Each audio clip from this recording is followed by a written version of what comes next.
importante, tão complexa em vários momentos, e ela abre a porteira para vários assuntos, e isso faz com que a gente tenha realmente que ter uma aula só para ela.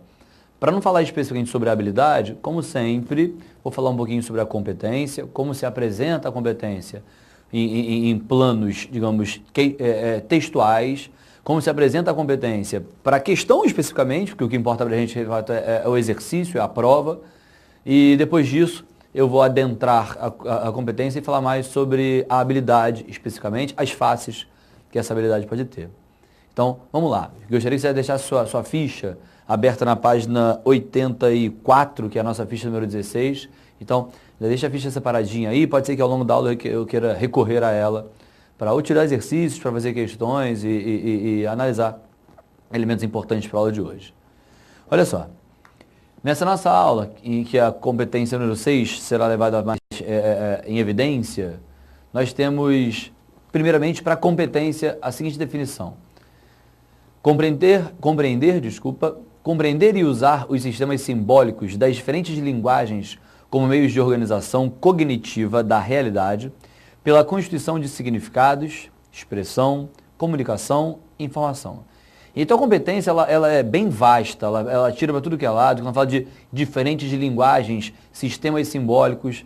Eu não preciso repetir com vocês sistemas simbólicos, porque se não me engano a minha aula número 2 aqui com vocês, há 2 semanas, foi sobre isso. Falei sobre sistemas textuais, sistemas de comunicação, então isso foi falado. Sobre diferentes linguagens, eu mesmo dei para vocês, se não me engano, na aula número 1, em que eu falava sobre linguagem verbal, não verbal e híbrida, sobre conotação, denotação, sobre a linguagem voltada para um comportamento mais publicitário, sobre a linguagem voltada para um comportamento, digamos, mais técnico, mais didático, científico, e aí existiriam tipos de linguagens de acordo com os diferentes sistemas simbólicos. Hoje, tá juntando tudo numa sacola, misturando essa bagunça toda para criar uma nova competência, que fala dos sistemas simbólicos, utilizando as diferentes linguagens, criando meios de organização cognitiva. Organização cognitiva da realidade é a organização dos conhecimentos reais. Então, a organização cognitiva é a forma como você conhece a realidade e sabe, ao longo do seu dia a dia, dos seus usos mais práticos e cotidianos, dar sentido aos tais sistemas simbólicos, às diferentes linguagens e perceber qual foi a utilidade do sistema simbólico tal para aquela organização cognitiva, qual a importância da linguagem tal para aquela forma de organização cognitiva. Então, a gente consegue juntar esses elementos todos numa discussão só. Ao longo da aula eu vou fazer isso com vocês. E depois, pela constituição de significados, expressão, comunicação e informação. Vamos falar um pouquinho sobre isso? Ao construir significados, existem diversas formas de dar sentido e dar significação a algumas palavras, a algumas expressões. E dependendo da forma como eu me expresso, do lugar em que eu me expresso e, sobretudo, de algo que eu já falei aqui em outras aulas, que é o chamado objetivo comunicativo ou a intenção comunicativa, uma expressão comum, fixa, ela pode ganhar vários diferentes sentidos. Vocês sabem disso muito bem. Posso pegar uma informação mais simples a informação mais complexa. Uma simples, primeiramente. Se eu falar para vocês que eu vim voando para cá, lembra? Exemplo que eu já citei aqui em outras aulas. Tem a diferença entre falar o vim voando literalmente e o vim voando conotativamente. E como você vai descobrir se o meu vim voando é denotativo, literal, ou se ele é conotativo e metafórico? Em função do contexto no qual a gente se insere. A linguagem, portanto, ela vai ter os seus sistemas de comunicação em diferentes linguagens, são usados como meios de organização cognitiva. O conhecimento que você vai ter do que eu falo depende do contexto que define a tal expressão sistemas simbólicos. Porque os símbolos do dia a dia, com gírias, por exemplo, são diferentes de certos símbolos que você não pode utilizar no seu trabalho. De símbolos que você não encontra, por exemplo, num texto, num livro didático. Então, os símbolos são relacionados a formas de linguagem, tendem a atender a diferentes modos de organização cognitiva. A simplicidade comum, portanto, a um papo seu com seu amigo, é bem diferente, bem divergente da complexidade de um texto técnico, físico, que se utiliza das suas formas mais específicas de linguagem, inclusive essa literalidade, desenhos, gráficos, que vão atender ao objetivo específico que é gerar conhecimento. Gerar conhecimento é contexto cognitivo. cognitivo. Gerar conhecimento tem a ver com organização cognitiva. Você pode absorver conhecimento de uma frase minha bem besta, bem trivial, bem boba. E você pode adquirir conhecimento de uma frase minha muito complexa. Percebe que a complexidade ou a simplicidade do que se expressa, da forma como a gente fala, elas são proporcionais, são condizentes com o tipo de objetivo comunicativo. E mais do que isso, da linguagem utilizada para chegar a cada forma de conhecimento. Depois disso, os significados podem ser flexíveis, variáveis. As expressões podem ser flexíveis. Como assim, expressões flexíveis? Existem formas, das mais simples, das mais variadas, para você falar que vai para casa, por exemplo. Né? Você, no Rio de Janeiro, por exemplo, e o carioca adora usar gíria, né? Aqui eu vou usar poucas, ainda assim eu uso pra caramba é uma delas, mas no dia a dia o carioca usa muitas gírias. Como professor, eu até evito usar um pouquinho, até porque os meus amigos brincam comigo ou me zoam quando eu faço uso de alguma gíria. Aqui os brasileiros têm, no país como um todo, essa habilidade para usar a linguagem mais informal. Eu acho que o carioca faz isso mais ainda do que o resto do povo brasileiro. E aí, entre as gírias, o jeito de falar que você vai embora, por exemplo, ele tem, sei lá, 10, 15, 20 formas de se expressar. Eu poderia falar, vou embora. Eu poderia falar, até logo. Eu posso falar, vou nessa. Posso falar que eu vou vazar. Ninguém fala isso por aí, né? Em Minas não se fala vazar, no Nordeste se fala muito pouco vazar, na região Norte se fala pouco vazar, mas o carioca fala que vai vazar com maior naturalidade, né? Como se ele fosse vazar, né? Ele é um balde que vai vazar, ele é uma banheira que vai vazar. Não, não. Ele vai vazar, ele vai pirulitar. Pirulitar também é bem carioca, é ou não é? Mas isso faz parte de elementos típicos de certos contextos cognitivos, por meio dos quais ele diz que ele vai embora. Então, vou embora, vou para casa, já me vou, né? Já me vou, e ele já se vai, olha lá, tchau, tchau. Mas vazar, pirulitar, já é bem mais simples. Os dois são bem mais simples.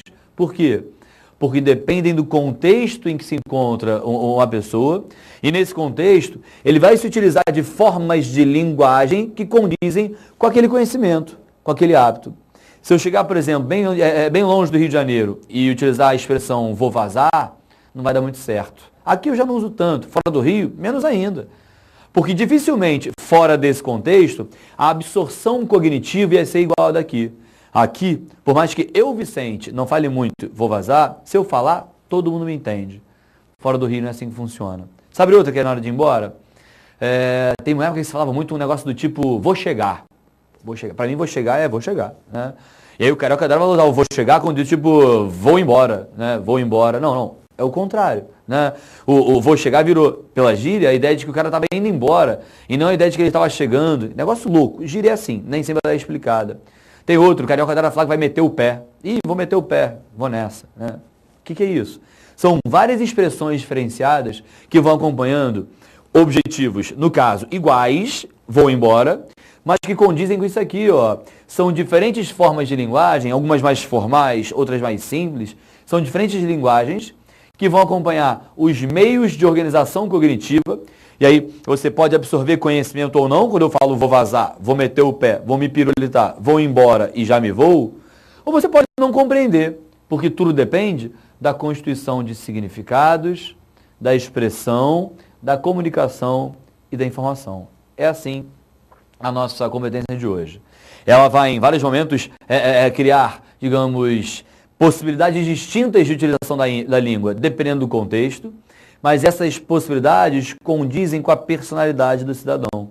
Quando a gente trabalha, por exemplo, diferenças regionais, eu posso parar num cruzamento e tá lá o sinalzinho vermelho, então eu posso parar sob o sinal vermelho em um cruzamento.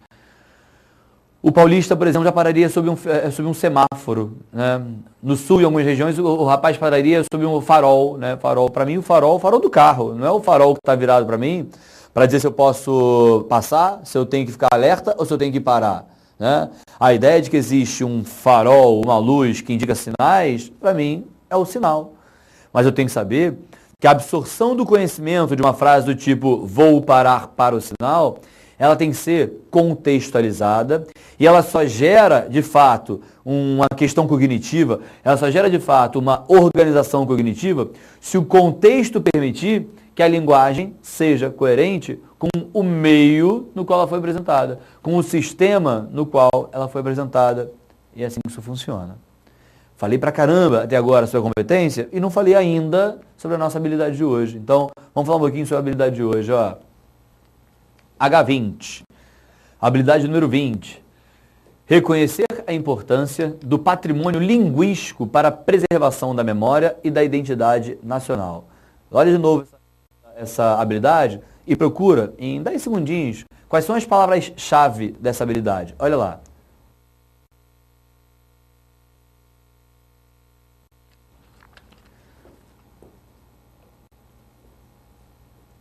Expressões que chamam a nossa atenção.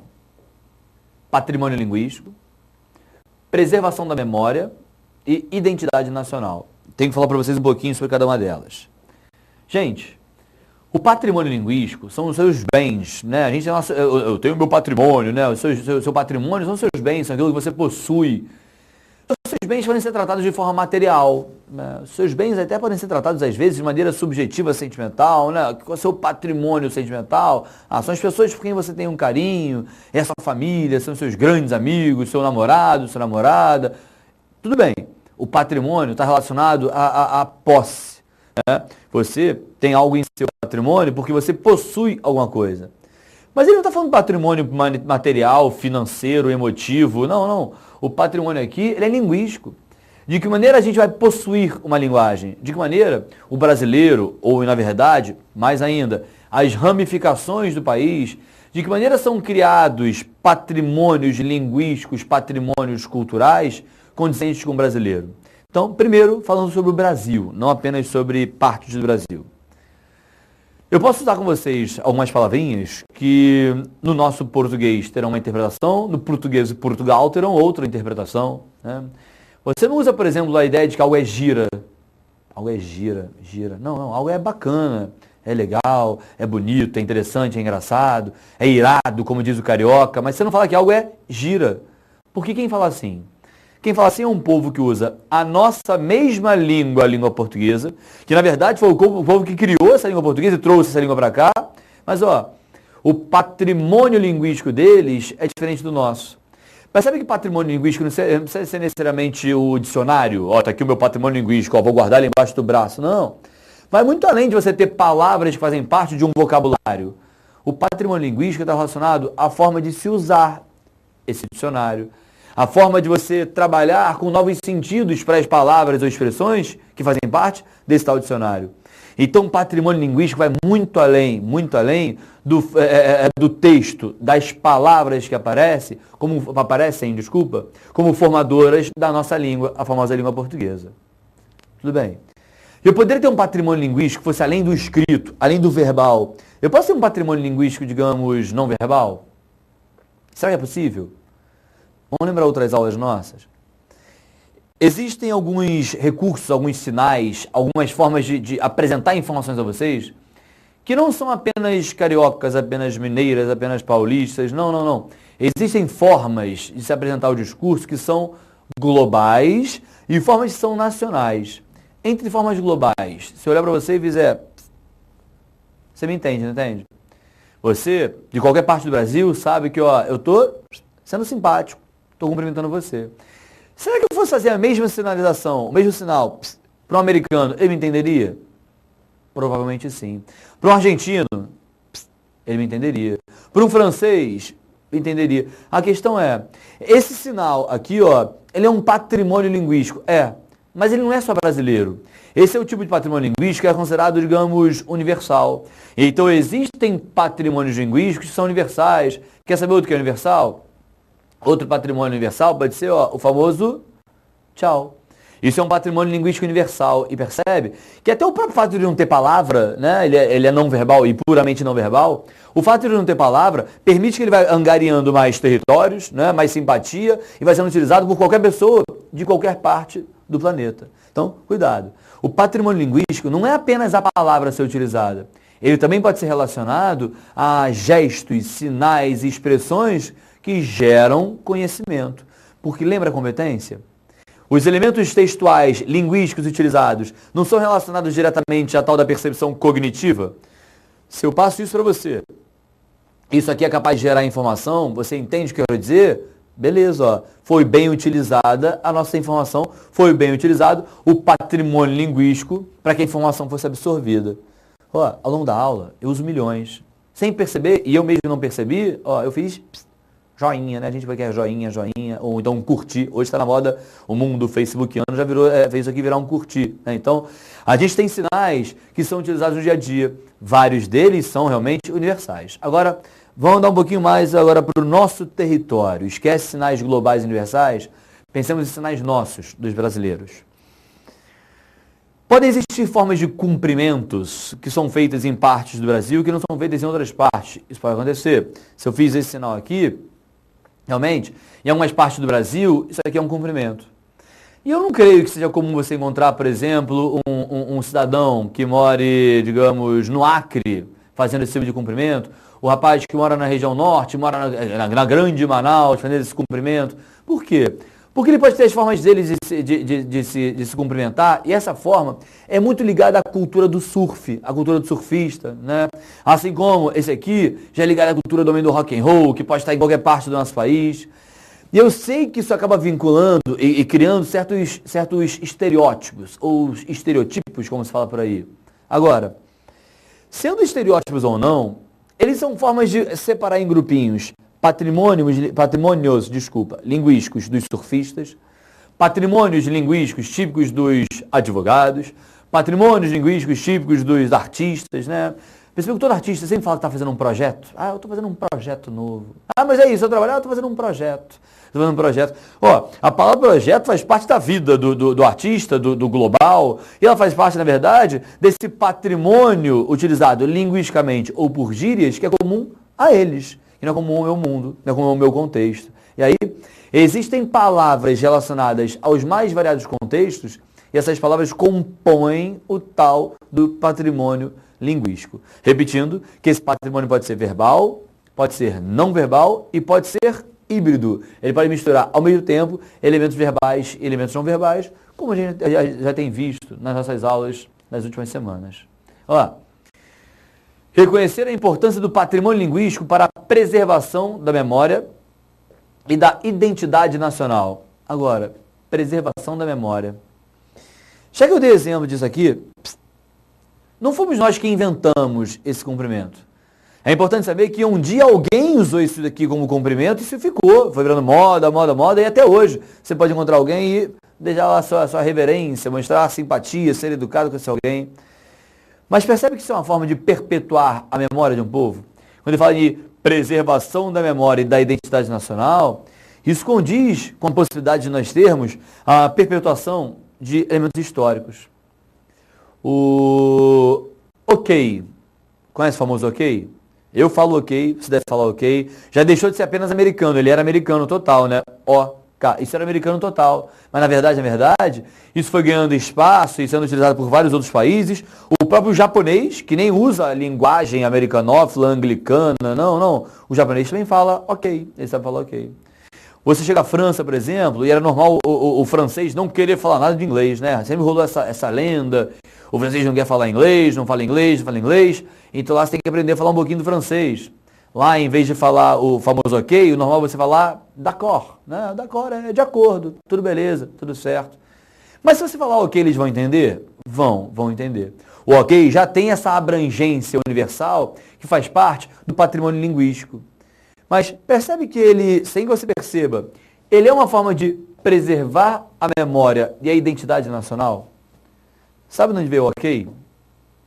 Quando os soldados americanos iam à guerra, quando eles voltavam das batalhas, eles se reencontravam após as batalhas e criava-se um quadro negro com uma enorme para saber quais eram os soldados daquele, como é que se diz, daquele grupamento que foram e voltaram e quais foram e não voltaram.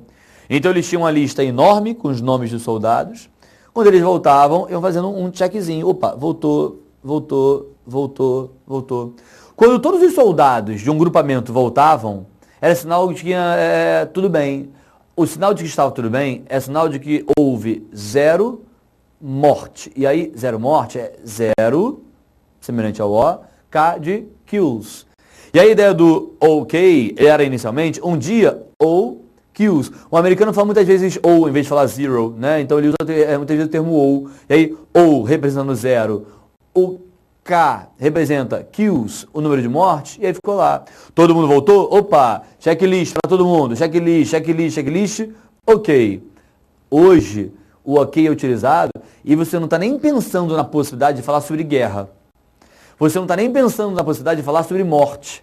Mas percebe que, consciente ou inconscientemente, o ok, que é o zero kills, ele representa uma preservação da memória e da identidade nacional. Ah, mas isso não é identidade brasileira. Pô, professor, isso é identidade americana. Concordo. Eu só quis mostrar para você a aplicabilidade desse conceito, a aplicabilidade dessa habilidade. Mas eu vou mostrar para vocês como isso funciona em textos nossos, como a nossa língua pode explorar bem os recursos para poderem gerar, para que eles possam gerar a preservação da memória e da identidade nacional. Primeiro texto da nossa aula de hoje. Pode ler com calma. Olha lá, o famoso capoeira. O capoeira quer apanhar, soldado? Quer apanhar? Pernas e cabeças na calçada. Pode olhar com calma. Analisa textualmente, porque a forma desse texto aí não é uma forma comum. Eu vou analisar essa forma com vocês bem detalhadamente. Dá uma olhadinha de 15 segundinhos, que eu vou interpretar esse texto inteiro com vocês já já. Dá uma olhada.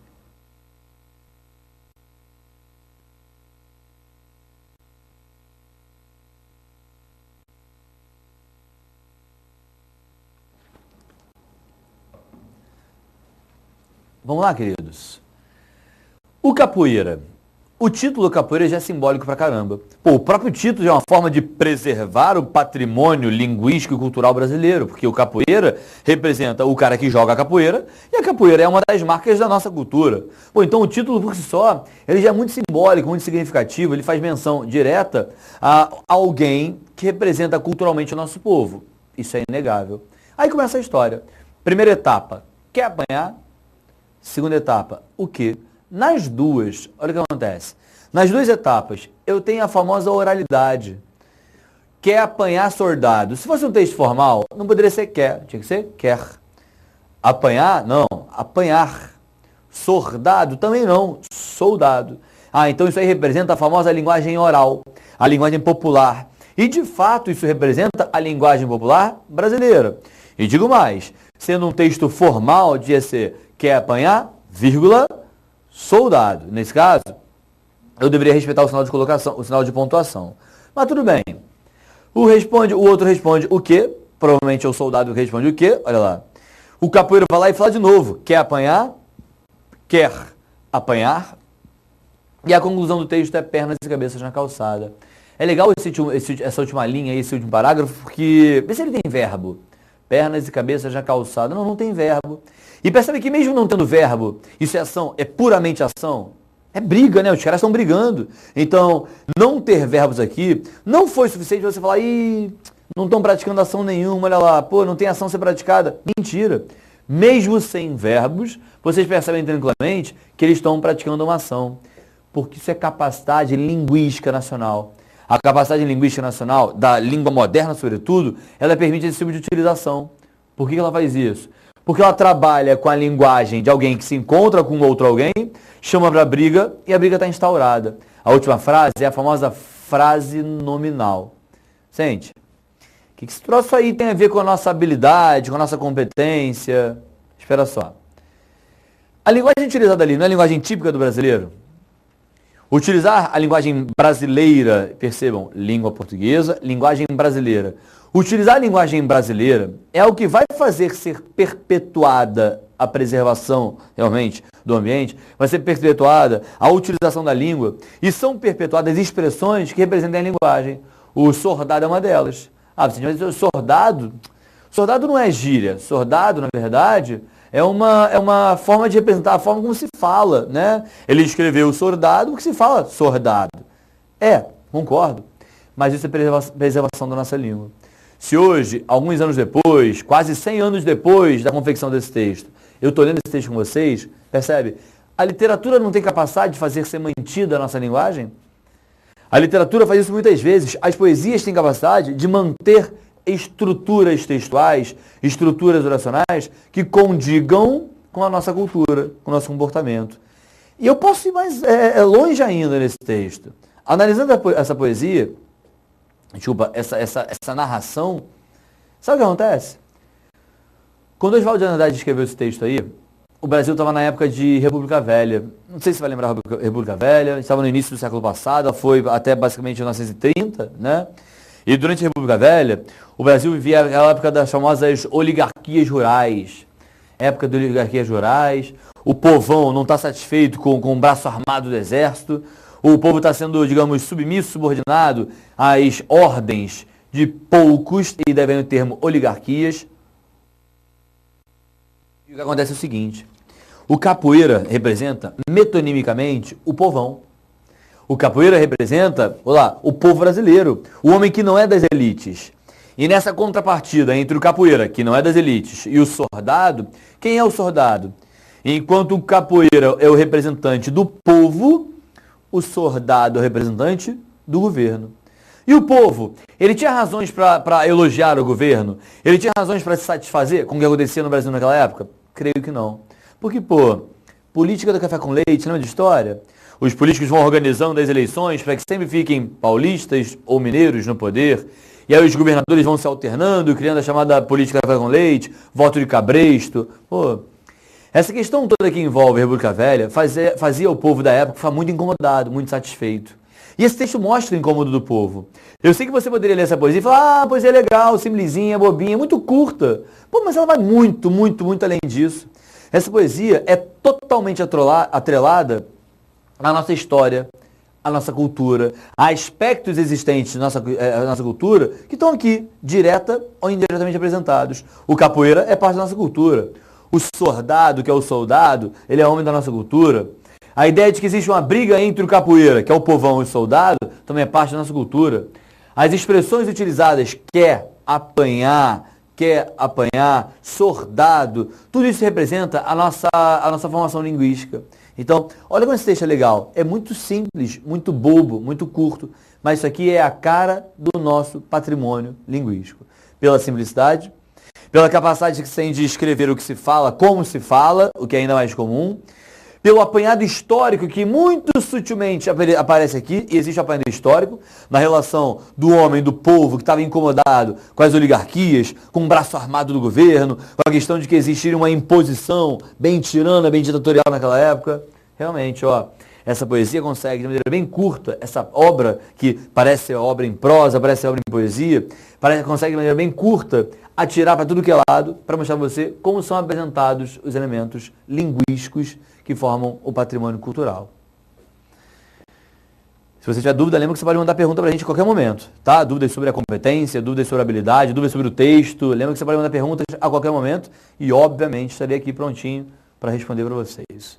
Olha um outro exemplo, exemplo 2. Esse aí já é o famoso vício na fala. O texto vício na fala tem a seguinte formação. Para dizerem milho, dizem mio. Para melhor, dizem mió. Para pior, pior. Para telha, dizem teia. Para telhado, dizem teiado. E vão fazendo telhados. Queridos, esse texto aqui já merece um pouquinho mais da nossa reflexão do que o outro, né? Então, para dizerem milho, dizem mio. Ele usa a terceira do plural. E a terceira do plural, muito comumente, gera sujeito indeterminado, né? Para dizerem, né? Para falarem. E aí, roubaram a minha carteira, ligaram para você. Sabe disso muito bem, né? A terceira pessoa do plural, dizerem, ela cria esse tom de indeterminação. Será que foi sem querer essa indeterminação? Não. E você vai entender agora. Por que essa indeterminação ela é proposital? Porque a intenção do Eulírico, nesse caso, é realmente generalizar. Aqueles que vão dizer assim, aqueles que vão dizer assado. E por que generalizar? Para dar a entender que as pessoas que dizem isso, as pessoas que fazem isso são várias pessoas do Brasil. E essa linguagem mais simples, essa linguagem popular, que apareceu no texto anterior, o capoeira, aparece de novo agora. Olha lá, vício na fala. Para dizerem milho, dizem mio. Para melhor, dizem pior. Então, realmente, para dizerem, ele guarda essa informação. São as pessoas, universalmente falando, globalmente falando, são as pessoas do povo brasileiro que se utilizam desse tipo de linguagem mais simples, mio, mió, pior. Olha que é interessante. A gente fala pior a todo momento, né? Eu já não falo mió, tudo bem. Eu já não falo mio, mas, pô, pior eu falo, é normal. E é interessante mostrar como isso aqui, que de fato é um patrimônio da nossa língua, pode perdurar, pode permanecer no tempo. Então tá lá, ó. Eu tenho um patrimônio da língua com vocês, nesse caso. Esse patrimônio é cultuado ao longo de todo o texto. Só que o final do texto é muito simbólico. E o final do texto ele traz uma, não vou falar uma novidade, mas ele traz um ponto de vista diferente dos anteriores. Não é só por causa do E, não. Não é só porque aí nós temos uma anáfora. Lembra de anáfora? Anáfora é figura de linguagem existente para quando os verbos têm a mesma palavra iniciando vários versos. Olha lá. Para. É realmente. São 5 versos. Nos 5 versos, a palavra para está introduzindo a história. Então, para dizerem, para melhor, para pior, para telha, para telhado, e vão sendo telhados. Percebe que ele quebrou a corrente, como a gente vai falar aqui no Rio de Janeiro, ele quebrou a linha de pensamento feita até o último para. Para dizerem milho, para melhor, para pior, para telha, para telhado, e vão. Pois esse e vão aí é muito simbólico. Ele é muito simbólico porque é como se ele falasse que, mesmo falando tudo errado, mesmo não sabendo se expressar corretamente, eles vão fazendo telhados. Percebe que o texto, apesar desse patrimônio linguístico cultural, ele tem uma crítica dentro dele? Como assim crítica? Claro que tem. Ele vai, de certa forma, se vangloriar desse patrimônio, né? Os vícios na fala. O termo vícios traz uma conotação bem problemática, negativa, mas os vícios podem ser apenas repetições. A gente fala que são tiques, né? Ele está com um tique, ele tem um tique nervoso, aquilo pode ser um vício. E aí, o vício na fala, para dizerem milho, dizem mio, para melhor, dizem melhor, para pior, pior, isso é típico da linguagem oral. A partir do momento que aparecem 5 versos caminhando para a linguagem oral e um verso falando o contrário, e vão fazendo telhados, percebe que é como se fosse muito mais um mas, um porém, do que um e? Porque você falasse, ó, para dizerem isso, para dizerem milho, dizem milho, para melhor, melhor, para pior, pior, para telha, dizem teia, para telhado, dizem teiado, mas vão fazendo telhados. É como se você falasse, até o verso 5, ó, eles não têm muitas capacidades de ação, não são habilidosos, não têm esse tátil com o trabalho. Mas você poderia afirmar que eles vão fazendo telhados logo. O trabalho deles na prática, na eficiência, é mais do que positivo. Se eu esperar da linguagem deles alguma qualidade, se eu esperar a qualidade linguística, capacidade de utilizar os verbos, capacidade de escrever bem, não. Nem isso que eles querem desses profissionais. Esses profissionais, os homens da época, falam errado, fazem tudo errado, só que fazem o básico, que é o certo, que é o trabalho delas. E vão fazendo telhados, portanto, olha lá, isso é a forma de confirmar que o trabalho deles se sobrepõe ao erro cometido no trabalho. Está vendo como funciona? São 2 textos assim. Os 2 textos trabalham com a possibilidade de nós termos linguagens diferenciadas, a linguagem oral, fazendo parte da nossa cultura, fazendo parte do nosso patrimônio cultural. E aí, nesse contexto, nos 2 textos, é exatamente isso que acontece. Olha lá, os 2 trabalham com a linguagem, os 2 trabalharam com a linguagem bem popular, apanhar, que é sordado, que depois, mio, mió, pior, teia, teiado, também trabalha isso, dessa forma. E aí é importante você perceber isso para que fique constatada a ideia de que a língua brasileira ela pode se diferenciar da língua portuguesa.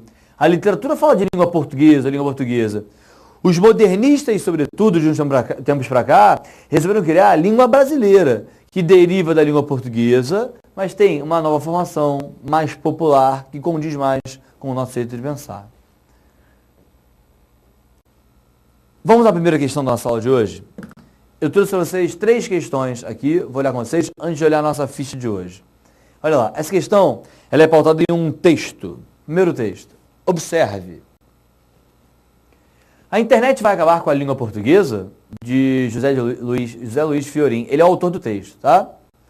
Em 2007, Jerônimo Teixeira afirma que, atualmente, os idiomas nacionais sofrem com todo tipo de desestabilização, porque a globalização e a revolução tecnológica da internet estão dando origem a um novo mundo linguístico.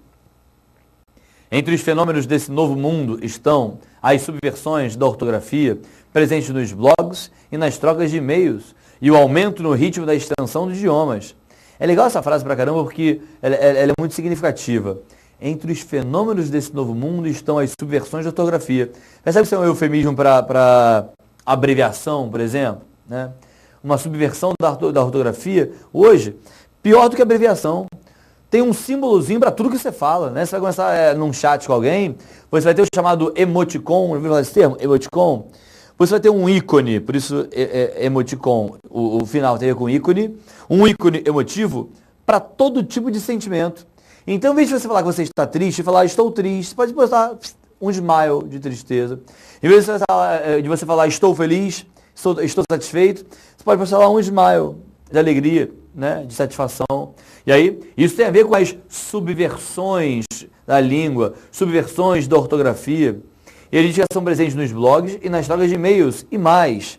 Em qualquer troca de comunicação, escrita, não escrita, a simplicidade aparece como uma característica, marca registrada do momento atual. Então, a internet tem isso, a sua mensagem do celular tem isso também, e são diversos códigos linguísticos que vão se utilizar dessas abreviações ou das subversões da ortografia. Não precisa ser abreviação não, tá? O erro, propriamente dito, também pode entrar nessa lista. Olha lá.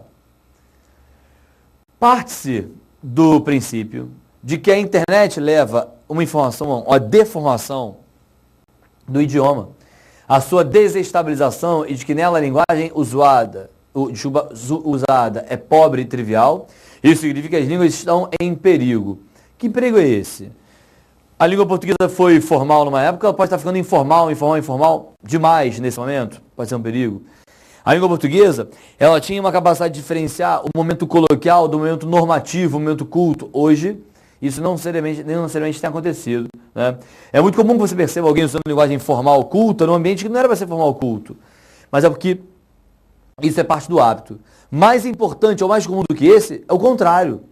As pessoas utilizando o contexto culto, coloquial, popular, numa situação em que não é de fato cabível a linguagem inculta, a linguagem popular, uma expressão mais simplista, ou até um palavrãozinho que você pode utilizar no seu dia a dia, com seu namorado, seus amigos.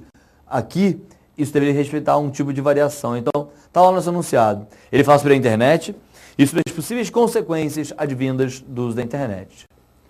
Ó, eu vou dar 2 minutinhos para você analisar essa pergunta e analisar as nossas respostas. Então, vou dar 1 minuto para você analisar isso aí, analisar essa imagem. Depois mais 2, 3 minutos no máximo para você analisar a resposta. Olha lá.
Entre as características observadas no trecho acima, isso não quer dizer necessariamente que o trecho acima tinha linguagem regional ou literária, ou técnica, ou coloquial, ou oral. Na verdade, ele aborda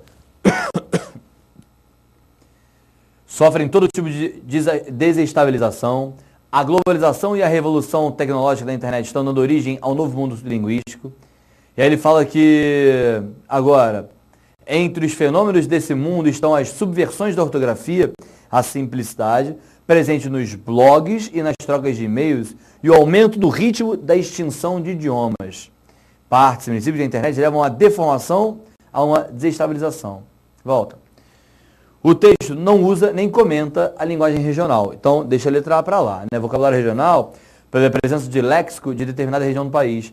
Percebe aqui, ó, só para confirmar o que é essa letra A, que lá eu brinquei com vocês sobre a possibilidade de nós termos expressões típicas do Rio de Janeiro, expressões típicas de São Paulo, expressões típicas de Minas Gerais. Isso funciona na prática muito claramente, né?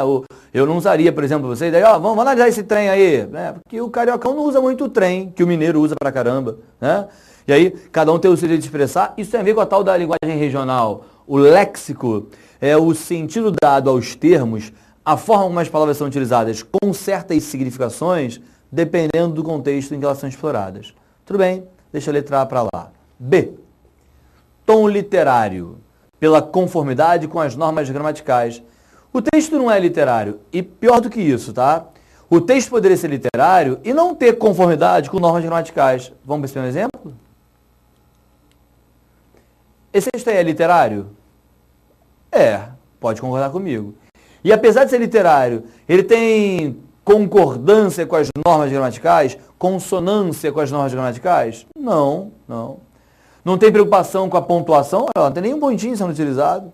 Além de não ter preocupação com a pontuação, ele usa elementos típicos da linguagem falada. Melhor vira melhor, milho vira mio, pior vira pior. Então, volta lá para a questão. Não. Tom literário, pela conformidade com as normas. Os textos literários não precisam ter conformidade com as normas. Isso de fato não acontece, até porque o texto da questão que a gente está fazendo agora não é um texto literário. Letra C. Vocabulário técnico, por meio de expressões, temos um problema aqui, né? Por meio de expressões, então, vocabulário técnico, por meio de expressões próprias de textos específicos. Olha só, ele é técnico, mais ou menos, né? Se você pensar, elementos linguísticos próprios de textos específicos, ele fala sobre globalização, revolução tecnológica, internet, blogs, melhorou, o blog tem um caráter mais específico, troca de e-mail, mas o termo blog já é um termo conhecido por todos, o termo e-mail também já é um termo conhecido por todos, então eu não marcaria a letra C não. Por quê? Porque isso não chega a ser específico a ponto de ser considerado técnico. A palavra blog não está na boca do povo? A palavra e-mail, que é a palavra e-mail, que nem em português mas também já não está na boca do povo? Então, ela tem caráter técnico? Não tem mesmo, tá? Ela já tem caráter popular, oral. Nível coloquial, por meio de registro de informalidade. Teor oral, por meio de uso de expressões típicas da linguagem falada. Temos agora um problema. Porque muitas vezes a linguagem coloquial, ela é oral. Muitas vezes. Quando eu vou escrever da forma como eu falo, de fato, a coloquialidade representa uma oralidade.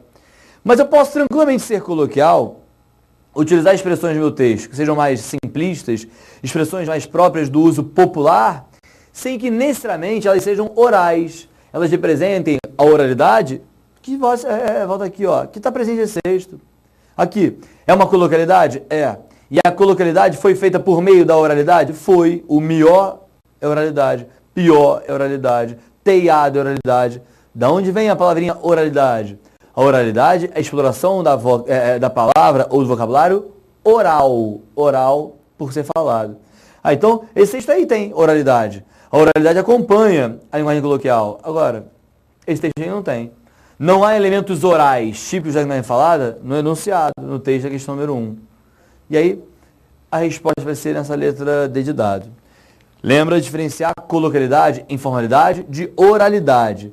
A oralidade representa de fato a linguagem falada, e não é o que acontece aqui, tá? A gente tem registro de informalidade, não é um texto muito rebuscado, não é um texto muito complexo, por isso a letra D de dado é a nossa resposta. Acertou a questão? Tomara, hein? Alguma dúvida quanto a ela? Se tiver dúvida, pode me perguntar. Fica à vontade, eu explico, eu volto na questão e explico isso para você. Tá beleza? Queria interromper um segundinho, que temos, não sei se é uma dúvida, uma pergunta, informação de alguns alunos. Temos a informação do Gustavo, de Ipatinga, Minas Gerais. A aula está muito boa, sensacional. Muito obrigado, Gustavo. Espero que você esteja gostando do fato. Espero que não seja só para a galera de Minas Gerais, para os mineirinhos. Espero que no Brasil inteiro nós estejamos tendo capacidade de gerar conhecimento e fazer vocês ficarem mais preparados para a prova que está por vir. Eu já posso falar que a gente está no mês que antecede o Enem, né? O nosso mês do Enem, o mês do Enem, o bicho está pegando. Olha só. Essa foi a nossa questão número 1. Vou fazer a mesma coisa com vocês para trabalhar a questão número 2. Quanto à utilização da língua portuguesa. Essa questão é legal, porque ela brinca com a linguagem portuguesa em geral, em mais variados aspectos, e os contextos nos quais ela pode ser explorada. Então, vai lá. Vou dar 2 a 3 minutinhos para vocês fazerem a questão número 2. Vai lá. Pensem aí.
Vamos lá, moçada.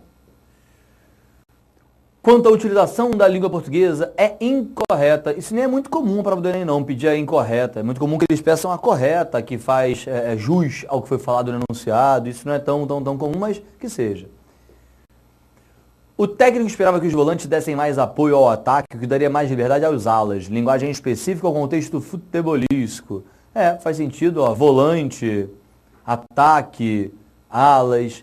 Agora, cuidado, porque eu até poderia vincular isso aqui, tentar vincular isso aqui a outros esportes, mas nesse momento, isso se vincula sim ao contexto de futebol, então não é um erro.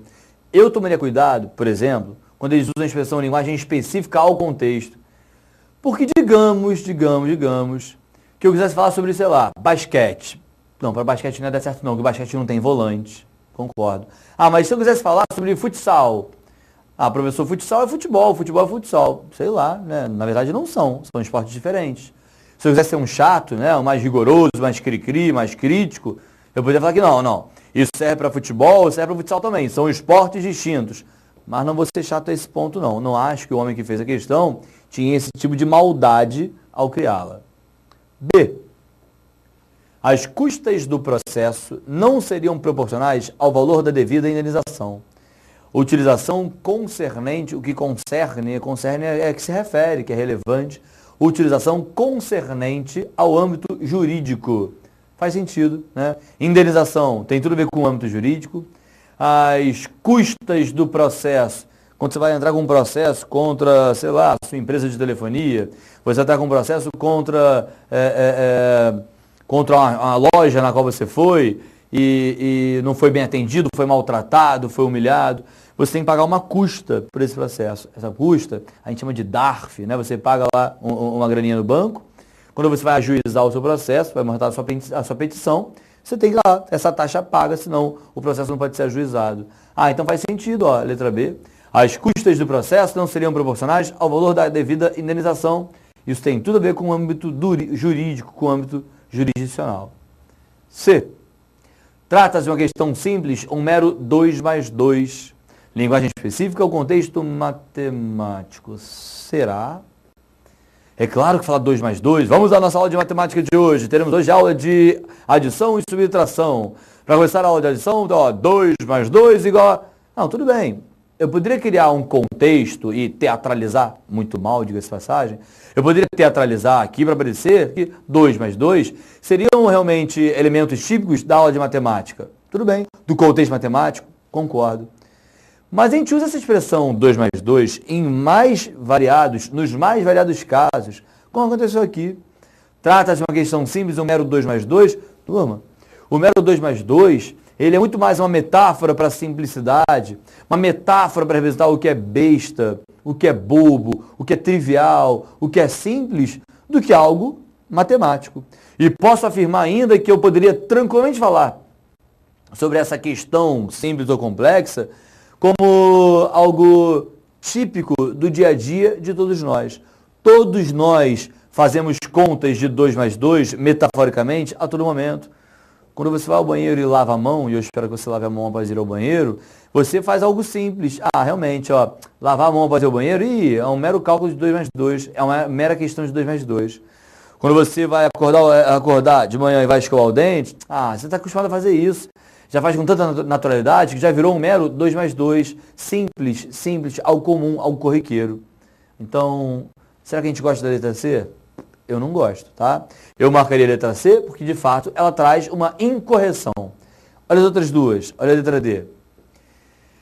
É necessário auscultar, desde já, essa pessoa. Uso linguístico próprio do âmbito médico. Médico é... Você conhece ali o verbo auscultar? Lembra? Você chega ao médico, aí vai lá, senta aqui, meu rapaz, abre essa boca, respira fundo. Aí ele pega lá o estetoscópio, vai lá e... Respira fundo. Esse é o barulho que ele ouve, né? A gente não ouve esse barulho, mas ele está ouvindo. O que ele está fazendo? Ele está auscultando o paciente. Então, você já foi auscultado algumas vezes na sua vida, tá? E aí, o verbo auscultar, de fato, é próprio do âmbito médico.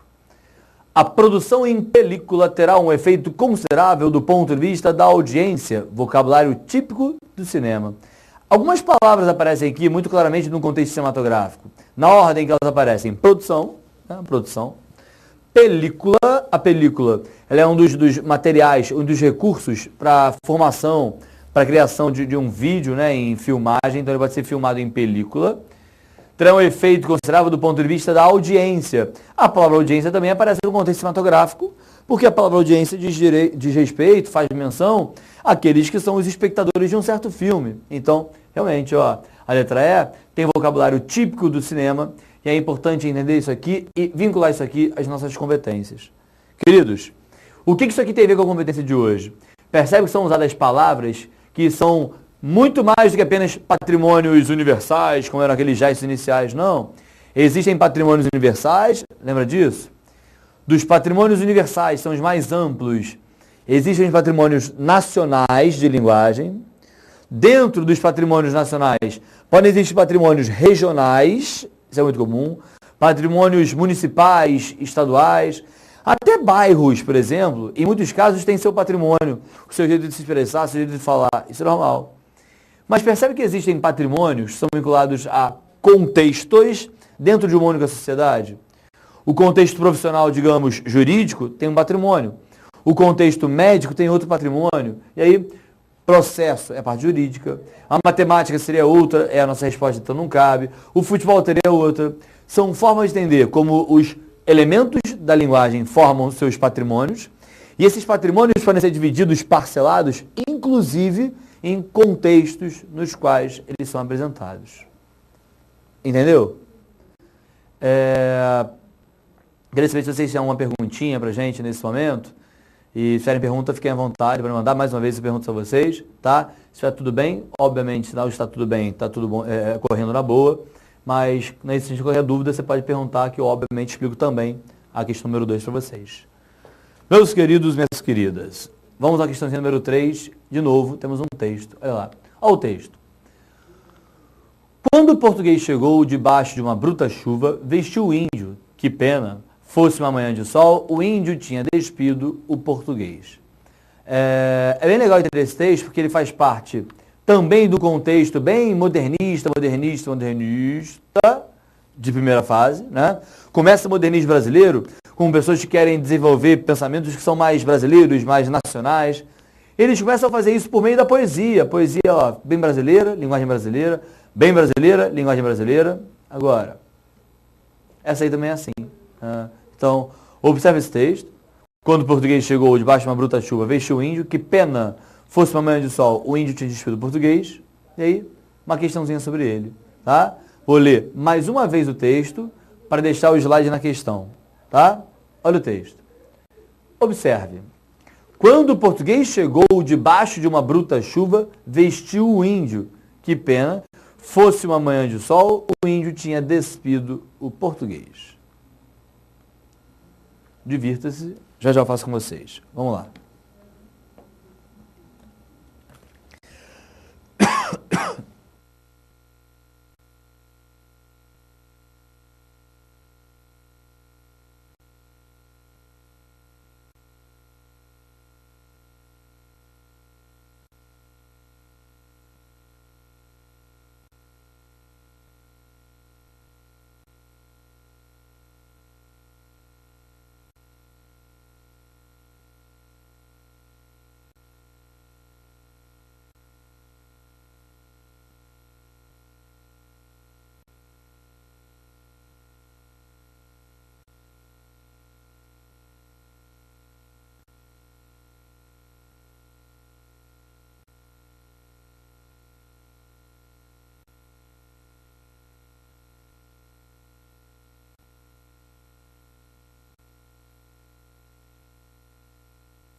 Meus queridos, sabe-se que o modernismo foi um período literário marcado pela experimentação do fazer poético, aliando forma e conteúdo.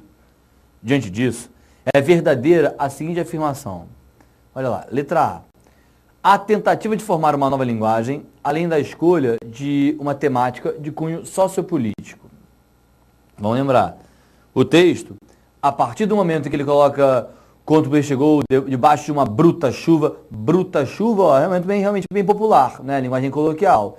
Vestiu índio, que pena, a interjeição também, típica da linguagem popular. Fosse uma manhã de sol, o índio tinha despido o português.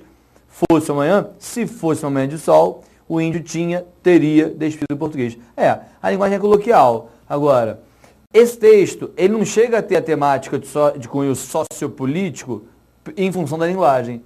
Além da escolha de matemática de cunho sociopolítico. Verdade. A informação é verdadeira. O que pode ter de bom e pode ter de ruim na letra A?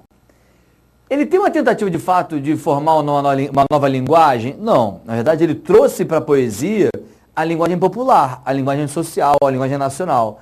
Mas aí até a vontade de formar uma nova linguagem, sabe qual texto faz isso da sala de hoje?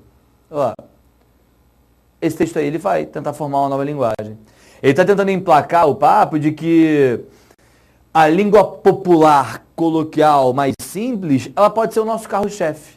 E aí ele quer mostrar que ó, a linguagem brasileira é assim. E aí o vício na fala tem a ver com funções do homem como trabalhador e tem a ver com as funções básicas dele ao se expressar. Então, eu tenho aqui nesse caso, nesse texto, uma necessidade maior de emplacar a linguagem moderna, a linguagem nacional, a linguagem brasileira. Mas aqui nem tanto. B. Apresenta uma visão pessoal sobre um aspecto da realidade circundante e um refrão que remete a um formato mais tradicional. Tem refrão aí? Não tem refrão. O refrão é o verso ou é o conjunto de versos que se repetem. Então, ou ele é um verso só que se repete, ou ele é um conjunto com vários versos repetidos que se tornam algo constante de uma poesia. Então, não tem refrão aí. Deixa pra lá. Não se preocupe em seguir regras, deixando a estrutura livre ser mais importante do que o assunto abordado. Começou bem, né? A estrutura livre é muito visível. Não tem metrificação. Lembra de metrificação? Os versos não têm o mesmo tamanho, a mesma métrica, cada um tem o seu tamanho, não tem rima. O problema é dizer que eles deixam a estrutura, ou ele, o autor, deixa a estrutura livre ser mais importante do que o assunto. Não, o assunto é mais importante do que foi falado. D. Foge ao lirismo ao usar palavras e aspectos do real, apesar de uma métrica irregular, ou na métrica regular, garantir a musicalidade. Acabei de falar, tem métrica regular? Quando o português chegou, debaixo de uma bruta chuva, vestiu o índio, que pena, fosse uma de sol. Não, só essa disparidade aqui já mostra que a métrica não é regular. Eu tenho 2 versos com uma certa medida, eu tenho depois mais 2 versos com outra medida, isso não denota a regularidade do texto. Então tá lá, ó, não temos, de fato, regularidade métrica. D. Desculpa, acabei de ler. Explora um viés predominantemente narrativo, criando um conteúdo ilusório compatível com esse formato. Olha lá. Esse texto é narrativo, de fato. Quando o português chegou debaixo de uma bruta chuva, de fato é uma narração, ó. E é uma narração que tem um caráter ilusório. Por que ilusório? Fosse uma manhã de sol, percebe o fosse? Não está escondidinho um se, né? Ou bem cariocamente falando, um si. Se fosse uma manhã de sol, o índio tinha despido o português.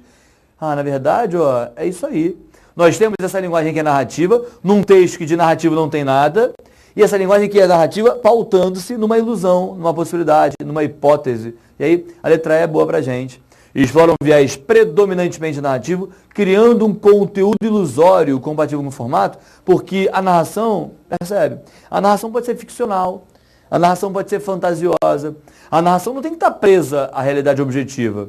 E já que a narração pode ser assim, tão ampla e tão abrangente, foi exatamente isso que aconteceu aqui.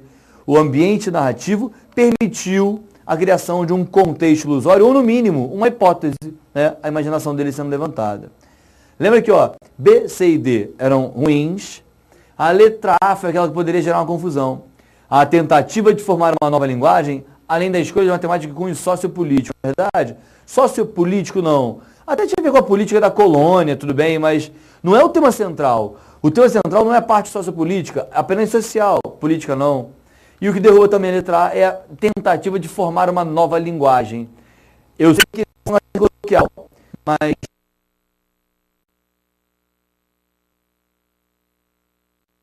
lá no textinho anterior da nossa aula. Olha lá. A linguagem coloquial aqui, ela é assunto e ela é utilizada. Existe, por parte dos modernistas, uma semelhança entre a forma textual e o conteúdo a ser desenvolvido. Como assim uma semelhança entre a forma textual e o conteúdo? A linguagem utilizada em um texto modernista muitas vezes condiz com o assunto que está sendo abordado. São vários os textos que são assim. Então, deixa eu falar um pouquinho sobre isso. Deixa eu deixar a nossa página paradinha lá na questão, no enunciado da questão número 3, porque eu quero explicar o que está no enunciado primeiramente. E aí, já sabemos que a resposta da questão número 3 é a letra E, mas deixa eu explicar o enunciado. Sabe-se que o modernismo foi um período literário marcado pela experimentação do fazer poético, aliando forma e conteúdo. Senhores, texto Manuel Bandeira. Lembra de Manuel Bandeira cantando Café com Pão? O que foi musicado depois pelo famoso Tom Jobim, o maestro Tom Jobim? Quando Manuel Bandeira compôs Café com Pão, era café com pão, café com pão, café com pão. Virgem Maria, que foi esse maquinista, foge povo, foge pasto, passa ponte, passa poste, passa pasto, passa boi, passa boiada, da engazeira. A linguagem textual, ou seja, parte da forma do texto, ela condiz com o conteúdo. Como assim condiz com o conteúdo? O Maria Fumaça era o trenzinho que ia passar pelo interior do Brasil. E no que ele passasse pelo interior do Brasil, ele teria contato com essas pessoas, com esses postes, com esses pastos, com esse boi, com essa boiada. Então o trenzinho Maria Fumaça ia passar, ia ter contato, ia ter visibilidade sobre tudo isso que está sendo narrado na poesia. Mas para narrar, para escolher narrar a passagem do trem, o que foi feito? Foi feita uma sonoridade que fosse coerente com a passagem do trem. Como assim? Café com pão, café com pão, café com pão, café com pão, café com pão. É sonoridade. Não é a sonoridade do trem que passa? E tem tudo a ver com a tal da relação entre forma e conteúdo. De fato, o conteúdo textual representa a passagem do trem. A forma textual cria uma sonoridade que condiz com a passagem do trem. Depois disso, passa ponte, passa poste, passa pasto, passa boi, passa boiada. Passa ponte, passa poste, passa pasto, passa boi, passa boiada. Isso também não tem a tal da musicalidade, da sonoridade? Então percebe que essa poesia, que é uma obra-prima do Manuel Bandeira, ela tem, de fato, aspectos textuais, linguísticos, formais, que condizem exatamente com os aspectos do conteúdo, com o tema da poesia Café com Pão. Entenderam? Será que foi só esse texto que foi assim? Vários textos fizeram isso. Tem uma obra do querido e famoso Oswald de Andrade, que tinha como título a palavra amor. Lembra dela? Poema do Oswald de Andrade. Título: Amor. Poesia, uma palavrinha: humor. Olha o que esse texto tem de experimental, né? Sabe-se que o modernismo foi um período literário marcado pela experimentação do fazer poético, aliando forma e conteúdo. Pô, isso é experimentação total. Você via nos estilos anteriores, lembra de barroco, arcadismo, romantismo, parnasianismo, simbolismo, nesses estilos de poesia. Você via poesias de um verso só? Claro que não, isso não era muito comum. Aí o cara vai lá e faz a poesia com um verso só. Pior, você via poesias com um verso só e com uma palavra só? O cara vai lá e faz uma poesia com um verso só, com uma palavra só. Mais do que isso, amor, humor. Você via poesias sem letras maiúsculas, sem preocupação em que a frase vai gerar um ponto final. Olha essa poesia quando é construída. O texto como um todo, amor, humor, ele é a cara dessa experimentação formal. O modernismo é assim. O modernismo é demais dessa forma. Ele vai tentar aliar forma e conteúdo para tentar criar a língua brasileira, a linguagem nacional. Diversos são os textos modernistas que trabalham com essa simplificação da linguagem, que trabalham com a possibilidade de forma e conteúdo atingirem o mesmo objetivo. Quando a forma é muito picotada, ela quer criar um conteúdo picotado. Quando a forma é fluente, o conteúdo é assim. Percebe muitas vezes, quando você estiver lendo uma narração, quantas vezes aparece uma vírgula num período? Se forem muitas vírgulas, provavelmente é porque aquela narração está sendo muito picotada, é um texto muito lento, as ações são demoradas. Porque percebe que quando a gente não tem essa lentidão, e tem, pelo contrário, velocidade, o tipo de texto vai ser diferente. Ele vai ter frases curtas, ele vai ter períodos que não tenham tantas pausas, tantos sinais de pontuação, tantas vírgulas. O que é isso? É a tal da aliança existente entre a forma e o conteúdo. É o que o enunciado fala. O enunciado aborda diretamente essa relação forma e conteúdo, que aparece em vários textos para vocês. Queridos, essa relação forma e conteúdo, ela pode ir além da mera experimentação. E aí, para falar como ela vai além da mera experimentação, eu vou fazer um apanhado geral sobre a literatura brasileira para mostrar como o modernismo foi muito importante para para tudo isso que está sendo feito agora e principalmente para essa tal ideia de preservação da memória, da identidade de um povo, a preservação do patrimônio cultural de um povo. Vamos lá, vou pensar com vocês rapidinho, sem perder muito tempo, como foram passo a passo, os nossos estudos literários anteriores.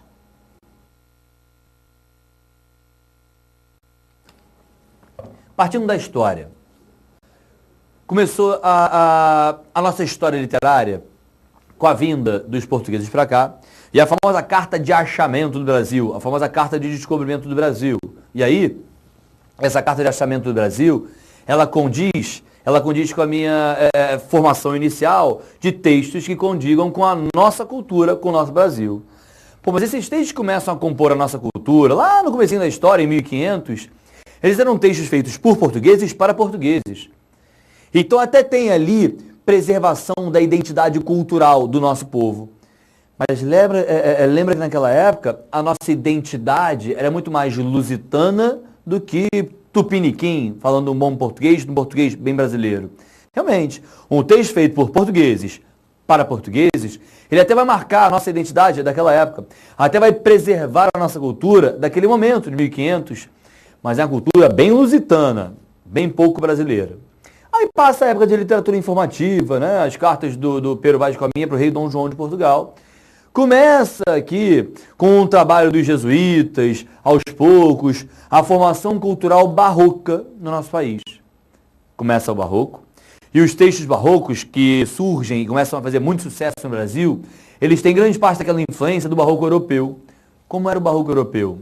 Conflituoso, o lírico era sempre muito angustiado, muito tenso, incomodado com a passagem do tempo.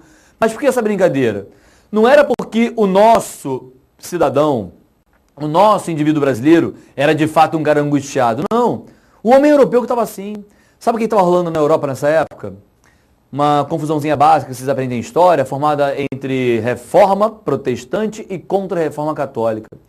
E essa é uma das muitas explicações para os conflitos que existem durante a época barroca. O homem que quer absorver e ter o seu prazer, mas tem medo do prazer virar algo pecaminoso. O homem está naquela dúvida ali, teocentrismo, antropocentrismo, e não sabe como lidar com essa oposição, com esse contraste. Não sabendo como lidar com essa oposição, com esse contraste, lá na Europa, ele vai ficando angustiado, incomodado, angustiado, e essa angústia do homem europeu, ela reverbera sobre o nosso continente. O nosso continente, portanto, herda uma linguagem conflituosa, que tem muitas antíteses, bem versus mal, muitos paradoxos da mulher como um anjo diabólico, muitos conflitos do pecado versus perdão, que são conflitos condizentes com a cultura europeia, não são condizentes com a cultura brasileira. A linguagem foi brasileira? Foi. Pergunto a vocês. Agora, a identidade cultural típica do barroco, por mais que seja numa linguagem brasileira, ela condiz com a cultura brasileira? Não. A identidade cultuada no barroco é a identidade europeia. Então eu posso afirmar para vocês, o barroco foi feito aqui? Foi. Gregório de Matos é brasileiro e é barroco. O padre Antônio Vieira é brasileiro e é barroco. Ele é luso-brasileiro e é barroco. Agora, a identidade cultural daquela época, ela era ainda muito mais lusitana do que brasileira. Acaba o barroco. Quem surge depois do barroco? Lembra? Vem o famoso arcadismo ou tal do neoclassicismo. Oh, que bom, beleza. Ó, então agora as coisas vão mudar, né? Eu vou criar um contexto mais nacional, a literatura vai ser bem mais brasileira. Vamos pensar? O arcadismo valorizava demais a simplicidade do campo. Lembra disso? O ambiente bucólico. A ideia de que o ideal de vida do homem da época era ser pastor de ovelhas, viver na tranquilidade do campo. O personagem mais famoso do arcadismo brasileiro é um tal de Dirceu. Lembra do Dirceu? Que tinha essa mulher amada, que era a Marília. Dirceu tinha uma paixão por Marília. Eles tinham uma relação. E essa relação fazia com que eles tivessem a necessidade de cultuar a vida para o campo. A vida para o ambiente bucólico. Espero que não esteja falando para vocês nenhuma novidade. Tudo bem? Quando eles estão no ambiente urbano, entre aspas, brasileiro, que não tinha de fato cidade, né? Eles estão, as elites estão em Minas Gerais, estão em Sabará, Mariana, Vila Rica, Ouro Preto, né? Então, as cidades mineiras que não são ainda cidades, são vilas, são vilarejos, elas comportam os intelectuais, poetas brasileiros da época.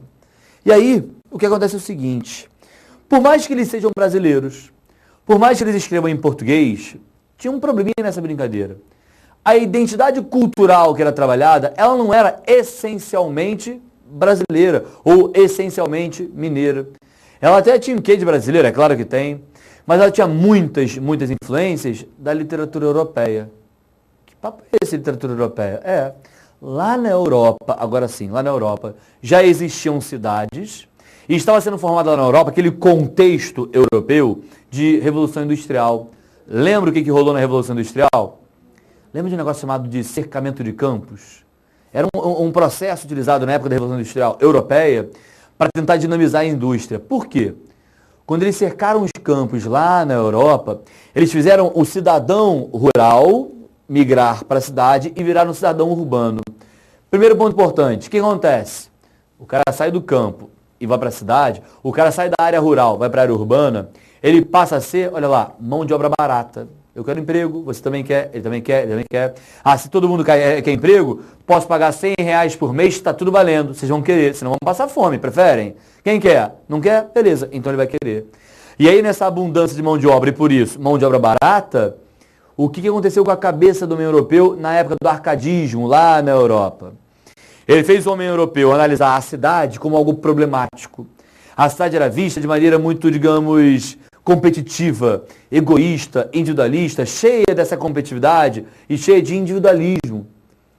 O homem árcade da época olha a cidade como um lugar de pessoas poluídas mentalmente, corruptas psicologicamente, e ele passa inconscientemente a valorizar o ambiente rural. Lá na Europa, portanto, em função de toda a confusão que existia nas cidades, de miséria, violência e desemprego, eles preferiram valorizar a vida campestre, a vida bucólica. No Brasil, eu não posso falar que o mesmo acontece. Nem existe cidade no Brasil. Então quer dizer que no nosso arcadismo, o eu lírico, como Dirceu, por exemplo, que sonha ser pastor de gado, e sonha viver no ambiente campestre, bucólico, natural e perfeito. O ambiente, portanto, ideal para o homem árcade, ele na verdade foi configurado pelo arcadismo europeu, não foi configurado pelo arcadismo brasileiro. Sabe por que de novo eu estou falando sobre literatura para vocês? Para mostrar como os estilos literários podem guardar ou não a identidade cultural de um povo. A nossa competência de hoje, ela fala claramente sobre isso. A habilidade de hoje, ela fala, olha lá no começo. Volta, cheguemos. Reconhecer a importância do patrimônio linguístico para a preservação da memória e da identidade nacional. A nossa literatura, os estilos literários, obviamente, marcam a nossa memória, tá? Eles preservam a nossa memória. Agora, sobre identidade nacional já é outra história. Eles, durante um bom tempo, marcam uma identidade que tem muito mais de europeu do que de brasileira. Essa identidade, aos poucos, vai virando uma identidade mais brasileira. Já que eu falei, então, de barroco e arcadismo, qual estilo vem logo depois do arcadismo? Lembra do romantismo? Se não lembra do romantismo, tem que lembrar, até porque o romantismo é importante nas nossas vidas. É ou não é? Agora, lembra do estilo literário romantismo? O nome romantismo vem da palavra romanzo. Romanzo, italiano, significa fantasia. Quando o homem é romântico, ele é assim, né? Ele gosta de fantasiar certas cenas. Ele não vai sair com uma menina, com uma mulher, não. Ele vai sair com a mulher.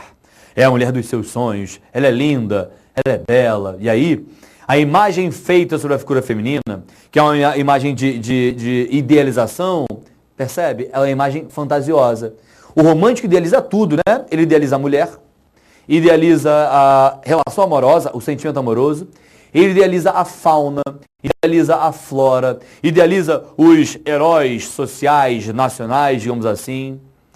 Mas o nosso romantismo, que é dessa forma, não resolveu ser assim do nada. Ele resolveu ser assim porque lá na Europa já rolava um romantismo desse jeito. Um homem europeu, influenciado por essa liberdade conquistada pelo iluminismo, ele fazia a arte como um todo ser bem libertária em todos os sentidos. Na forma ela era livre, versos livres, linguagem mais liberal, mais efusiva, mais exagerada, e no conteúdo também. O conteúdo do texto romântico europeu, ele era exagerado, era intenso. Por quê? Porque o exagero era exatamente uma marca dessa liberdade, a liberdade de pensamento. Então, a mulher que era apresentada num texto romântico era a mulher ideal, era a mais bela. O herói também era o herói, o cavaleiro medieval, um guerreiro, um imortal, um lutador, um galanteador, alguém que mataria por sua mulher, alguém que morreria por sua mulher. Isso foi feito numa configuração europeia. Criou-se o nosso homem, o nosso cidadão, o nosso herói, e aí os nossos heróis tinham uns probleminhas. Ah, Vicente, pô, não pensa assim não, pô. É claro que o romantismo foi brasileiro, eles falaram sobre o índio é brasileiro. Mais ou menos. Lembra de O Guarani, que era realmente brasileiro? O Guarani, que é brasileiro, ele tem características físicas idealizadas, e aí essa idealização vem desse contexto libertário europeu. Ele tem características físicas idealizadas, ele é bonitão, né, fortão, sarado. No cinema, o Guarani foi representado pelo meu amigo, Márcio Garcia. Meu amigo, porque de fato eu jogo futebol com ele, pode ver no Facebook. Se você me encontrar no Facebook, vê que ele é meu amigo, e é um fato, tá?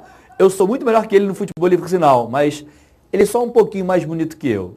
Mas voltando, o meu amigo Márcio Garcia, que fez o bonitão Peri no cinema, ele representava o homem que tinha características ideais, fisicamente falando, características ideais moralmente falando, porque ele era um guerreiro, um lutador, ele morreria por sua mulher amada, a Ceci.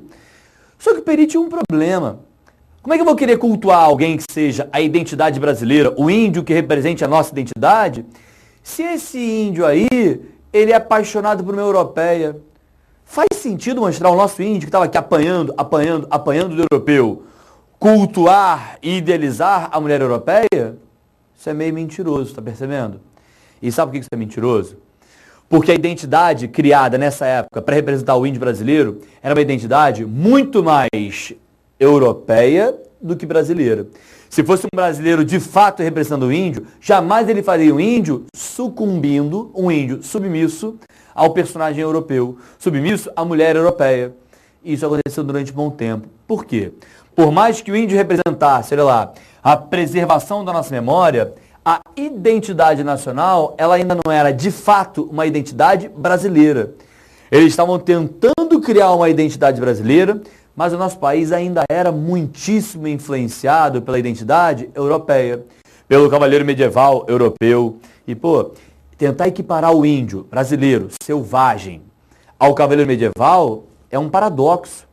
Como é que eu vou querer dar uma imagem de índio brasileiro heróico, comparando ao cavaleiro medieval, se o cavaleiro medieval, ou seja, da Idade Média, ele é de uma época em que o Brasil nem existe. Não existe Brasil na Idade Média. O nosso Brasil, como a gente conhece, ele só foi descoberto muito depois. Então não fazia sentido fazer essa equiparação. Era, na verdade, pegar um ser selvagem, primitivo e bem brasileiro e transformar em europeu. E foi o que aconteceu. O índio foi europeizado. Foi a europeização do índio. Essa é uma das falhas do romantismo brasileiro. Ele é nacionalista? É. Ele tenta ser nacionalista, mas na prática era um nacionalismo bem mentiroso, bem fundido com questões europeias e, por isso, bem problemáticas. Foi preservada a memória? Foi. A identidade nacional foi preservada bem brasileiramente? Nem tanto. Na prática, não foi assim que aconteceu. Vamos dar mais um passo. Ó. Acaba o romantismo e começa, em poesia, a produção parnasiana. Lembra do parnasianismo? O parnasianismo brasileiro também é um reflexo do parnasianismo europeu. Qual era o objetivo principal do parnasianismo europeu? O parnasianismo europeu queria cultuar a poesia perfeita, com metrificação regular, com vocabulário rebuscado. A métrica regular, ela era de fato uma formação ou uma forma muito condizente com a poesia perfeita, a ponto de ser cultuada como sendo uma escultura. A escultura da poesia, escultura mesmo, como se fosse uma estátua lapidada para ter o seu formato ideal, como se fosse um quadro que vai ser visivelmente cultuado. A poesia, ela era tratada como uma arte plástica. Mas quem inventou isso de a poesia ser uma arte plástica? Quem inventou isso foi um europeu. Lá na Europa isso já vigorava há um certo tempo no parnasianismo europeu. O nosso parnasianismo, portanto, ele herda características do parnasianismo europeu. O próprio nome parnasianismo vem do Monte Parnaso. Olha lá, o Monte Parnaso vem da Europa e era cultuado também por essa relação de culto à forma perfeita, à arte perfeita, à poesia perfeita. Então, muito fácil definir o parnasianismo. Falo para vocês que, ele até tinha língua portuguesa, verdade. Ele até explorava a linguagem portuguesa. Mas a identidade nacional, nesse caso, era bem linguística e não era muito temática. A língua portuguesa é especificamente trabalhada no parnasianismo de maneira muito rica, muito complexa, por sinal. Eu sei que muitos de vocês nem gostam do parnasianismo, porque falam, não gosto do parnasianismo porque é muito difícil, não consigo entender. Porque eles quiseram mostrar essa riqueza da língua portuguesa. Mas para o tema em si, o tema parnasiano de arte pela arte, a poesia valorizada por ser poesia, a arte valorizada por ser arte, isso era muito mais europeu do que brasileiro. Deixa o parnasianismo para lá. Depois dele vem, em poesia, o famoso simbolismo. Lembra do simbolismo? Ele começa a vigorar lá na Europa, no finalzinho do século XX, 1900 e muito. E aí, lá em 1900 e muito, finalzinho do século XX, ele começa a ter o que a gente chama de atmosfera de fim de século. Toda época que vai terminar um século, vai em virada de século, as pessoas pensam que o mundo vai acabar, e o mundo vai acabar, o que vai acontecer com a minha vida, não sei o que vai acontecer, não sei o que vai acontecer. E com esse medo de o mundo acabar, as pessoas tendem a se apegar à religiosidade. Elas se apegam à religião porque elas não sabem o que vai acontecer no dia de amanhã. Na última virada de século, por exemplo, quando ia virar realmente de um século para o outro, e na verdade de milênios, lá nos Estados Unidos, 230 pessoas se mataram, todas elas ao mesmo tempo, porque elas achavam que o mundo ia acabar, elas queriam pegar carona na cauda de um cometa. Se isso aconteceu há menos de 15 anos, imagina há 115 anos, basicamente. Há muito tempo, o que acontece é o seguinte, as pessoas tinham ainda menos conhecimentos de ciências para que elas pudessem contestar esse papo de o mundo vai acabar no ano que vem. Então elas aceitavam mais facilmente essa frase, aceitavam mais facilmente essa ideia, essa lenda, o mito de que o mundo acabaria. Aceitando essa lenda, elas se apegavam muito à religião e se apegavam ainda mais à espiritualidade, à ideia simbólica da religião. Isso fazia o texto simbolista ser muito, muito, muito espiritualizado. O nosso simbolismo também foi assim. O nosso simbolismo também é uma cópia do simbolismo europeu. É claro, ele tem linguagem brasileira. Ele tem um contexto mais brasileiro, sim. Mas quem definiu o padrão temático, na verdade, foi o europeu. Foram feitas poesias simbolistas lá, e a poesia simbolista, ela refletiu, vindo da Europa para o Brasil, criando aqui um conteúdo também bem europeu, bem diferente de um conteúdo original. Sabe por que eu dei essa volta imensa? Para, agora sim, chegar ao último estilo, que é o estilo que a gente diz que dura até hoje. Eu sei que a gente está na cultura pós-moderna, contemporânea, beleza? Mas o estilo atual ainda pode ser considerado como uma repercussão, como um eco, uma reverberação do modernismo. E por que o modernismo é tão impactante, é tão interessante? Quando ele começa de fato em 1922, ele traz muitas poesias que são poesias, como essa. Poesias que tenham o contexto brasileiro, que tenham a linguagem brasileira, que marquem realmente a cultura brasileira. E assista isso, O modernismo, em primeira fase, ele acabou ganhando um nome diferente. A primeira fase do modernismo ela foi chamada de fase heróica. Já ouviram essa história? Fase heróica? Sabe por que o nome da primeira fase modernista foi fase heróica? Porque foi a primeira fase da literatura em que, de fato, o tema, o conteúdo, o contexto e a linguagem representavam o homem do Brasil. Primeira vez. Percebe que antes não era assim. Às vezes o contexto era mais brasileiro e a linguagem não era. Às vezes, a linguagem era mais brasileira e o contexto não era. Às vezes, a linguagem era brasileira, o contexto também era, como no romantismo, mas aí inventavam lá um personagem que não era a cara do personagem brasileiro. Sempre tinha uma falha. Agora essa brincadeira acaba. Essa primeira fase modernista, chamada de fase heróica, consegue fazer tudo isso, exatamente, está sendo apresentado pela habilidade 20. É exatamente a primeira fase modernista que dá esse pontapé inicial no patrimônio linguístico cultural brasileiro, que vai servir de base para a formação da memória e da nossa identidade nacional. Cuidado, eu não disse em nenhum momento que os outros estilos literários não fazem parte disso. Na verdade, eu não falei isso. os outros estilos literários, eles influem sobre o nosso patrimônio linguístico. Eles influem sobre a nossa memória e influem também sobre a nossa identidade nacional. Só que os outros estilos literários, eles têm uma parcela menor de exploração da nossa cultura, da nossa identidade. E nenhum estilo literário soube explorar melhor a nossa identidade do que o estilo modernista. Esse texto aqui já era um exemplo para isso, olha lá. Tem linguagem nacional, conteúdo, o capoeira, bem brasileiro, o soldado, bem brasileiro, e o tema, a oposição entre o capoeirista e o homem que representa o governo, o soldado, é um tema verdadeiramente brasileiro, de conflito do povo com os órgãos governamentais, policiais, militares, digamos assim. O texto 2, que também é modernista, não faz a mesma coisa? Olha o tema dele é linguagem. Ah, Vicente, ó, o texto parnasiano já falou sobre a linguagem também. O texto parnasiano falava sobre a linguagem, sobre metalinguagem, sobre a poesia, sobre o vocabulário. Pô, isso aí não é novidade. Calma. Lembra como era a linguagem do texto parnasiano? Não era a linguagem rebuscada, excessivamente formal?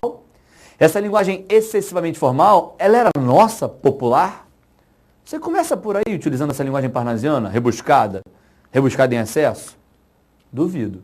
O texto parnasiano, na verdade, ele tinha um contexto nacional e a língua portuguesa brasileira, entendam? A nossa língua brasileira. Ah, mas o reflexo dele era claramente europeu. Ele existia muito mais, formalmente falando, para representar a Europa. Ah, então, ele tem realmente tanta metalinguagem quanto esse texto aqui. O texto parnasiano fala sobre a língua portuguesa, esse texto também fala. Mas por que esse texto aqui ele é mais importante no sentido da formação da identidade de um povo? Esse texto representa a linguagem popular, para dizer em milho, dizem mio, melhor, melhor, pior, pior, e é de fato, ó, o brasileiro que se expressa sem ter preocupação com formalidade, sem ter preocupação com métrica. A poesia representa o povo brasileiro. E se ela representa o povo brasileiro, ela vai de fato simbolizar o nosso contexto, a nossa fala, a nossa identidade cultural. Tá entendendo o que é o tal do patrimônio linguístico? Tá vendo como na literatura isso é muito bem feito e muito concretizado? Esse já não foi um outro texto que fez isso também? Olha lá. Ele pegou a história e subverteu a história. E em vez de tratar a possibilidade do português vestir o índio, que foi o que aconteceu, ele quer sonhar com a inversão. Então ele vai realmente criar, de maneira bem brasileira, o contrário do que se espera. Ele pega a linguagem nacional e refaz a história, e essa história que é refeita vai tentar servir de patrimônio linguístico, patrimônio cultural, identidade cultural. Está vendo como funciona? Queridos, são muitos textos lidos por nós nessa aula de hoje. Eu ia sugerir, para que você pudesse treinar isso aí, se puder depois você olhar na nossa ficha, na página 88, para a ficha de hoje, lá aparecem duas questões do Enem, olha lá, uma na página 88, outra na página 89. E as duas abordam tudo isso que foi falado por nós na aula de hoje. Então, se vocês puderem depois fazer essas duas questõezinhas, fiquem à vontade, tá? Eu espero que a aula de hoje tenha sido suficiente para que vocês entendam o que é o tal patrimônio linguístico, o que é identidade cultural, como isso é apresentado em literatura, como isso é apresentado em elementos quaisquer do cotidiano, a roupa que se usa, a forma de se cumprimentar, a forma de você fazer um sinal, qualquer que seja, no dia a dia, porque isso faz parte do patrimônio linguístico e da nossa identidade cultural, da nossa identidade nacional. Tudo beleza? Espero que vocês tenham aproveitado a nossa aula. Um beijo para vocês, até a próxima, fiquem com Deus. Para desenvolver melhor essas habilidades, consulte a ficha de estudo número 16. Bom estudo e até a próxima aula!